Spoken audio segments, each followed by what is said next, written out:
Bonjour, je voudrais vous parler du jeu La Maison du Style. Dans mon magasin, je reçois beaucoup de clientes avec des styles très différents. Il faut savoir toutes les conseiller. Et c'est pareil dans le jeu La Maison du Style. L'écoute, c'est très important quand on propose un vêtement. On voit tout de suite si ça plaît. J'aime faire la promotion du magasin en créant des prospectus pour mettre en avant les nouvelles collections. C'est super pour attirer de nouvelles clientes. 10 000 vêtements et accessoires pour ouvrir votre temple de la mode. La Maison du Style sur Nintendo DS. Être à la mode, que signifie-t-il? Est-ce de suivre ce que les publicitaires vous imposent, vous conditionnent? La mode défait ce qu'une mode précédente a fait. Et effectivement, la mode fera ce que demain il n'existe pas aujourd'hui et qui est à créer.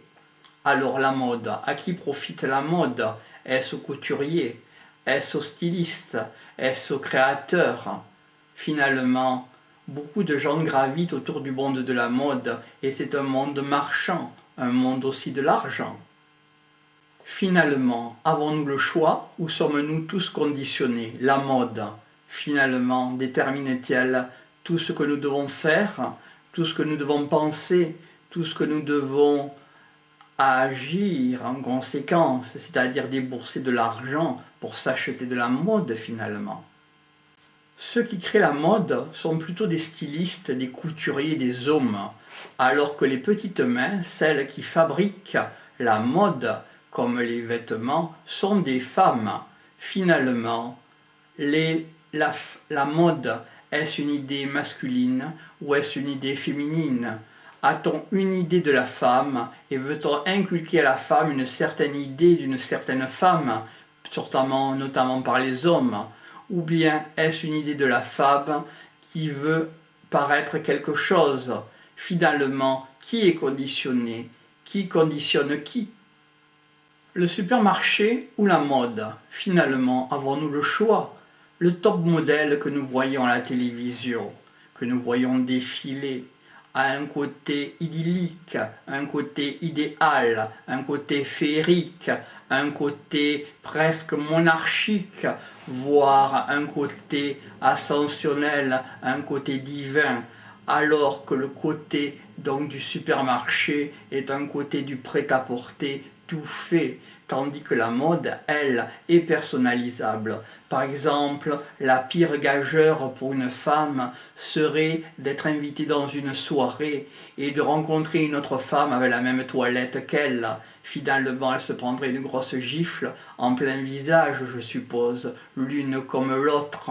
La mode est quelque chose d'unique.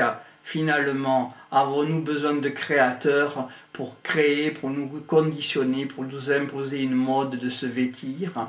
Finalement, la mode, à quoi ça sert? Est-ce un ralliement des foules? Est-ce uniquement pour faire vendre de l'argent? Lorsque le blue jean s'est mis en vedette, effectivement, nous avions des stocks de parachutes de trop. Alors, une personne intelligente a dit « nous allons faire des pantalons du même type de tissu ». Et le jean est sorti et a eu sa mode. Aujourd'hui, il a moins, mais effectivement, nous sommes passés au noir. Alors le noir, finalement, est-ce une mode? À quoi sert la mode? À faire rêver, à être une personne unique, avec un habillage unique, finalement. À qui cela sert-il? À celui qui le porte ou à celle qui le porte, ou à autrui qui le voit, aux autrui qui le voient, c'est-à-dire aux autres. Finalement, est-ce à faire rêver? Voulons-nous faire rêver? À quoi ça sert?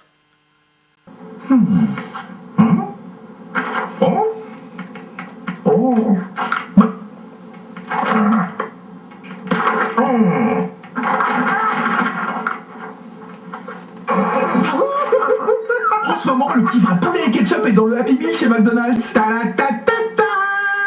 Le système des tâches planifiées montre avec cette publicité de l'arroseur arrosé, effectivement, de petits personnages qui est enligoté par la fiche qu'il montre, effectivement, dans les structures américanisées qui existent et qui ont fait une acculturation, entre autres, dans les pays européens, notamment la France. On peut voir à l'intérieur une structure hiérarchisée, une structure de terrorisme. Chacun fait sa barquette de frites, chacun est à la caisse, chacun fait des Big Mac, chacun est dans les salades de fruits, mais effectivement il n'y a plus d'humanité, il y a une dépersonnalisation de l'humain, il y a un monnayage, un marchandage par rapport à un produit rentré dans un organisme tel, et effectivement on vous fera la publicité pour manger quelque chose, mais vous ne comprendrez rien si vous venez pour la première fois. Il faut être habitué, il faut avoir la culture, entre guillemets, de ce type d'organisme. Les jeunes en sont les premiers à avoir des bénéfices de cette culture, si je peux me permettre. Par exemple, le harcèlement publicitaire à la sortie des écoles, le matraquage publicitaire avec les brochures de ces magasins spécialisés, ces organismes de fast-food qui font la propagande directement chez les jeunes, par des jeunes, est un matraquage, car même quelque chose de déplaisant. S'habituer à manger dans les fast-food, finalement, c'est avoir une confiance aveugle. On ne mange pas quelque chose de spécial qu'on connaît. Effectivement, savez-vous la composition du ketchup, entre autres. Mais effectivement, comme dans le film Soleil Vert, entre autres, on peut voir que la pollution a envahi la terre de plus en plus et les gens mangent quelque chose qui reste uniquement disponible, c'est-à-dire des sortes de soleil vert, des petites galettes vertes, jaunes ou rouges concernant du plancton de la mer. Mais finalement, ce plancton de la mer n'est pas du plancton de la mer, ce sont nos cadavres. Nous mangerons bientôt nos cadavres, comme dans ce film prophétique Soleil Vert. Appeler son service client, cela ressemble trop souvent à ça. Allô, il vous appelle pour mon problème. Encore une fois, qui est-ce? Le suivi personnalisé SFR, c'est nouveau et cela change tout. Plus besoin de répéter votre problème. Une équipe d'experts dédiés vous connaît et prend en charge votre dossier jusqu'à sa résolution. 9 box de SFR avec le suivi personnalisé SFR pour 29,90 € par mois. Appelez le 1099. Informatique, vous avez des problèmes, vous êtes un homme, alors payez. Et à l'image de la femme, vous n'aurez plus de problème informatique. Tout sera facile. La femme paye, elle a une assistance à disposition avec ce type de produit informatique. L'homme est toujours problème avec son informatique, tandis que la femme, elle, est intelligente, elle paye, elle a la carte bancaire. Effectivement, notre société met en place le côté marital et le côté de la carte bancaire, nous savons bien qu'il l'utilise.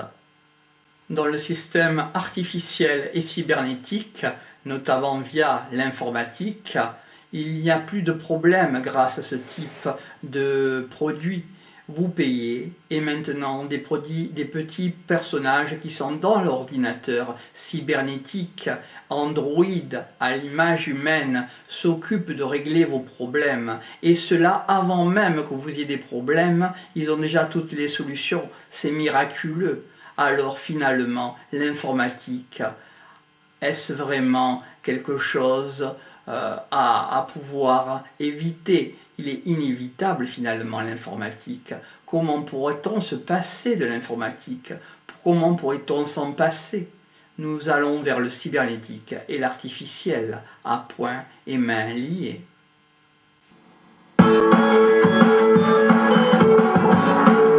Découvre le petit animal malicieux qui vit dans ta télé. C'est magique. Apprends-lui des jeux. Attention, entraîne-le dès son plus jeune âge. Ce sera une vraie star. Joue des tours à...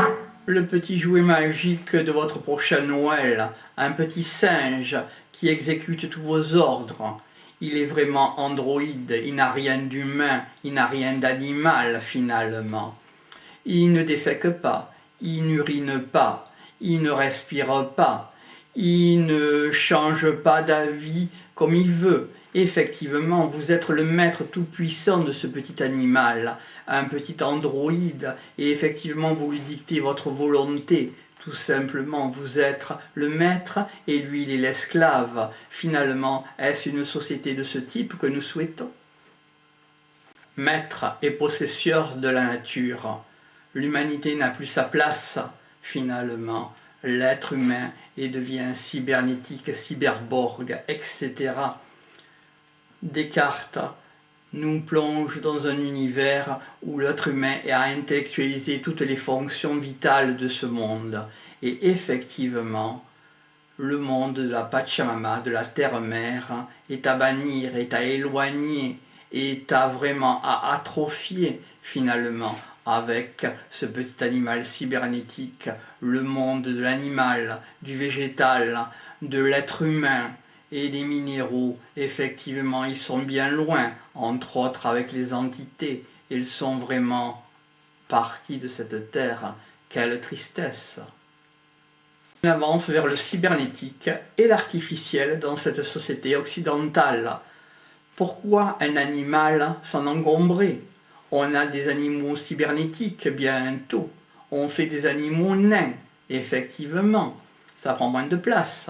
Mais bientôt, ils seront des androïdes, des petits robots.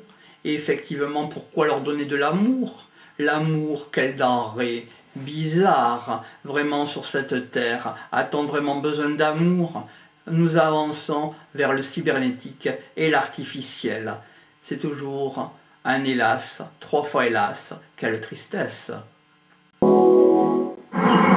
C'était Point Route sur France 2 avec GMF Assurance. Les assurances, s'assurer contre tout et contre n'importe quoi. Par exemple, nous avons peur du lendemain, nous ces assurants. L'assurance vie, effectivement, est une assurance garantie. Pourquoi pas une assurance santé bientôt? Pourquoi pas une assurance sur l'état du présent qui se perpétue dans le futur? Des gens comme des artistes, comme John Travolta s'assurent contre la perte de la tombe, de la perte des cheveux. Effectivement, cela demande des fortunes, mais ils peuvent le faire. La folie frise aussi les assurances. Pourquoi pas?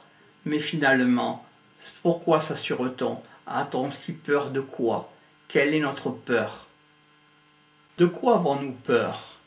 On peut n'avoir rien, un peu plus, beaucoup, et un jour n'avoir plus rien, ou quelque chose, ou rien du tout. Finalement, s'assurer, finalement, à quoi ça sert? De quoi avons-nous vraiment peur? Quelle est notre peur principale, notre peur fondamentale? Est-ce d'être être humain? Finalement, la peur, n'est-ce pas un côté un peu divin finalement qui nous le suscite? Qu'est-ce que la peur? Quand on est tout nu et on n'a rien. Aujourd'hui, il nous semble que chacun d'entre nous est habillé et a un peu quelque chose. Quand on mourra, on partira, peut-être habillé, mais sans rien. On pourra simplement acheter le mausolée où on repose, ou éventuellement le cercueil dans lequel on aura choisi la soie. Mais bon, est-ce vraiment ça la priorité? La vie, est-ce vraiment de penser à quelque chose autre? Finalement, qu'est-ce que la vie? Les cellules souches végétales des laboratoires Labo arrivent en pharmacie. Créchinastem pour cheveux clairsemés. Laboinastem pour les rides. Cellules souches végétales actives. Brevet suisse en pharmacie. Quelle est notre priorité? Les rides sont-elles une priorité? Les cheveux clairsemés sont-ils une priorité? Finalement, quelle est la priorité? En PNL, nous faisons appel aux rêves de chacun pour pouvoir établir en chacun ses propres priorités. Finalement, avec le conditionnement télévisé, vous aurez besoin uniquement de quelques piqûres pour faire repousser quelques cheveux, ou alors quelques maquillages supplémentaires pour estomper quelque chose, ou pour séduire, ou alors pour estomper les rides et paraître éternellement jeune. Mais est-ce vraiment une priorité? Nous sommes conditionnés, nous devons acheter ce produit pour ressembler à cette personne. Nous devons acheter tel autre produit pour ressembler à cette autre personne. Nous n'avons plus de rêve finalement avec la publicité. Elle s'occupe de tout. Le Big Brother 1984, finalement, on se demande où il était. Finalement, on peut y mettre un petit point sur un i. J'ai une tête, moi, je ressemble à rien aujourd'hui. Ça, tu l'as dit. Tu connais pas le lait? Non. C'est quoi? C'est délicieux, onctueux, délicat. Tu trouves pas? T'as raison, dis donc. C'est bon. Les deux copines ballerines qui, le soir de gala, dans les loges, se maquillent. Elles ont le bandeau des danseuses classiques. Effectivement, la musique est classique. Et elles se maquillent avec un pot de maquillage, toujours arrondi. Et de quoi parle-t-elle? Finalement, ce n'est pas du spectacle, c'est d'un pot de yaourt. Vous achetez ce pot de yaourt et vous ressemblerez à ces ballerines. Finalement, vous saurez danser. Mais combien de pots de yaourt faudra-t-il ingurgiter pour pouvoir bien danser? Vous serez obèse peut-être, à l'image d'un hippopotame. Vous pourrez danser tranquillement, peut-être le lac des cygnes. Les ballerines présentatrices de ce pot de yaourt sont minces, très minces à l'image des ballerines affamées.